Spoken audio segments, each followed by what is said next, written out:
Ashama kabajamtootaa fi dhaggeeffattoota maatiiwwan miidiyaa Kiilolee. Guyyaa har'aa qophii adda ta'e tokko qabannee isiniif dhiyeessina. Hanga dhuma qophii keenyaatti nu waliin ta'a.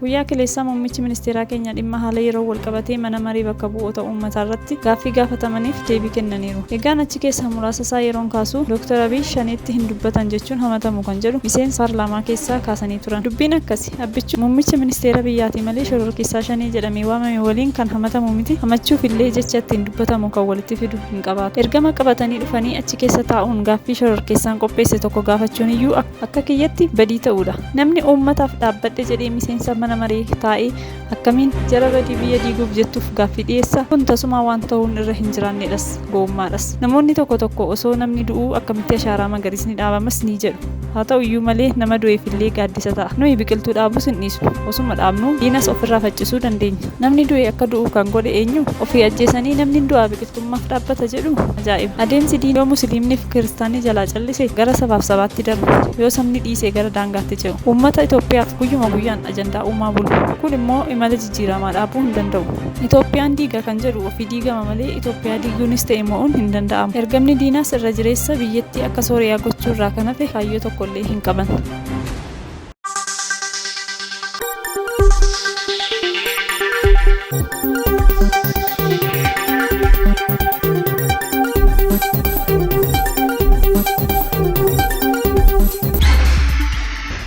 Odeeffannootti aanutti yemmuun Gibxi jaloota ishee gara Itoophiyaatti duurisaa jirti oduun jettu dhaga'amaa jirti. Dhimma hidha laga guddaa Abbayyaa naafiku jettee abdii godhatteetti. Alsiisiin biyyoottan Arabaa haasofsiisuun dhiphachaa jira. Gibxi Itoophiyaan hidha laga guddichaa irratti ejjennoo isheen qabdu jijjiirrisuuf pirezidaantii ishee Alsiisii duula gaggeessisaa jirti. Puutiinsi marsaa sadaffaa godhamaa jiraachuu ibsamaa jiraatus dhiibbaa Gibxi irraa deddeebiin gochaa jirtu ejjennoo mootummaa Itoophiyaa jijjiiruu akka hin dandeenye yeroo ammaa irra caalaatti ifaa ta'us Gibxi dhiibbaa biroo uumuuf gara jechaa hin jirtu. Torbee kana keessa dhiibbaa uumuu danda'u jettee kan yaadde immoo biyyoota Arabaati. Toranoota lamaan darban pirezidaantiin Gibxi Abdul Fattah Alsiisii dhiibbaa uumuu jabaatee sosochii uumaa jiraachuu argameera. Yeroo ammaa Gibxi biyyoonni Arabaa dhimma hidha guutiinsa laga Abbayyaa irratti na gargaaru jechuun furmaata eegaa jirti. Alsiisiin mootii Arabaa Muhammed bin Salmaaniin Kaayiroo irratti keessummeessuun ishee ni yaadatama. Itti aansuun namicha Kwaatar waliin wal argiteetti. Alsiisiin mootii Baahireeniin waliin wal argu jedhamee eegama. Alsiisiin hooggantoota biyyoottan sadanii waliin dhimma laga Abbayyaa irratti mari'ataniiru. Biyyootni Arabaa kunneenis dhiibbaa Itoophiyaan dhimma laga Abbayyiin wal qabatee Gibxi irratti gootuuf cina keessan jirra jechuun Alsiisiif ibsaniiru. Mootiin Saawudii ibsa waliinii baasanii dhageessisan irratti hidhichi waliigaltee biyyoota sadanii alatti sochii kamillee akka hin goone marii waliigaltee akka jiraatu gaafataniiru. Namichi Kwaataris ibsa wal fakkaataa baaseera. Haa ta'u malee Alsiisiin akka jarri gargaaran dhiibbaan dippiloomaasii gochuun isaa ibsa baasuu irraan kan hafe abdii mootummaa Itoophiyaa irratti furmaata fiduuf tokkollee hin qabaatu.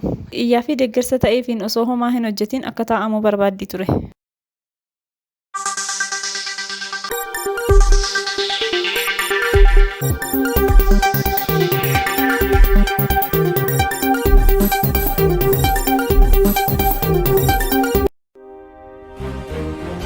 Muummichi ministeeraa dhimma waliigaltee jedhamu cufani. Mootummaan alaa eenyullee dhimma waliigaltee keessa hin galu kan jedhu deebii quubsaadha. Muummichi ministeeraa dhimma waliigaltee irratti uummatni mootummaa gaafachuu kan qabu kaa'aniiru. Guyyaa kaleessaa paarlaamaa irratti gaaffii akka dhuunfaatti gaafatameef muummichi ministeeraa deebii fi ibsa laataniin waliigaltee ilaallatee mootummaan isaanii fi uummatni Itoophiyaa kan jedhan ifoomsaniiru.